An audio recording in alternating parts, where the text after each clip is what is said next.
होली खेल रहे भोलेनाथ अपने गौरा जी के साथ। होली खेल रहे भोलेनाथ अपने गौरा जी के साथ। अपने गौरा जी के साथ, अपने नंदी जी के साथ।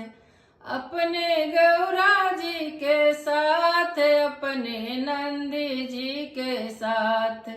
होली खेल रहे भोलेनाथ अपने गौरा जी के साथ।